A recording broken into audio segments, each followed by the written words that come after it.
বন্ধুরা, কয়েকটি আমি গুরুত্বপূর্ণ কথা বলবো। ডিড কারেকশন এবং দলিলের কোনো দাগ নাম্বার যদি ভুল থেকে থাকে, আপনার অনেক বছর আগে মানে 1970 বা 60 বা 65 সালে এরকম আপনার দাদু এবং আপনার বাবা জমি কিনে রেখে গেছে। এবার এদিকে ওনারা মারা গেছেন। এখন সে দলিলটা আপনি নিজে দেখতে গিয়ে বা বের করে দেখতে গিয়ে দেখছেন এই দলিলে ডিড বা দাগ নম্বরটা ভুল আছে। তাহলে আপনি তো এবার শেষ। এইবার আপনি অনেক দৌড়াদৌড়ি করছেন, ঘোরাঘুরি করছেন, যেগুলো কি করে ঠিক হয়। এই দালালের কাছে যাচ্ছেন যে 10,000 টাকা বলছে লাগবে, সে দালালের কাছে যাচ্ছেন আর বলছে 20,000 টাকা লাগবে।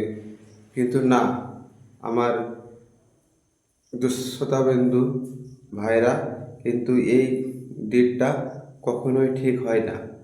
আপনি যেখানে যান সেখানেই আপনার ঠিক হবে না। একমাত্র কারাই ঠিক করে দিতে পারে, এর তাদের বৃত্তান্তে যে ওয়ারিশ আছে তারাই একমাত্র তারা অফিসে গিয়ে ঠিক করে দিতে পারে। নইলে না, কখনো সে দালালের কাছে গিয়ে পয়সাগুলো আপনারা কখনো নষ্ট করবেন না। তাই বলে কি, যেটা আছে সেরকমভাবেই রাখেন যতটা পারবেন। যদি কেউ বুঝতে পারে, তখন সে ওয়ারিশের কাছে গিয়ে আপনারা কোনো কিছু পয়সা দিয়ে বা কোনো হেল্প করে, সাহায্য করে, রিকোয়েস্ট করে তাদেরকে কাছ থেকে নতুন কারেকশন ডিটটা করিয়ে নেবে। কিন্তু কখনো দালালের কাছে যাবেন না। দালালে গিয়ে আপনাদের পয়সাটা ফালতু ফালতু খেয়ে নেবে।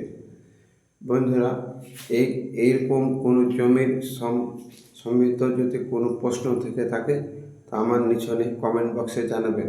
অবশ্যই আমি সাহায্য করতে প্রস্তুত। আর আমার এই ছোট চ্যানেলটিকে আপনাদের যদি ভালো লেগে থাকে সাবস্ক্রাইব করবেন। ঠিক আছে বন্ধুরা, ততক্ষণ আপনারা ভালো থাকুন, সুস্থ থাকুন। Tata, by. নেক্সট ভিডিওতে আবার দেখা হচ্ছে।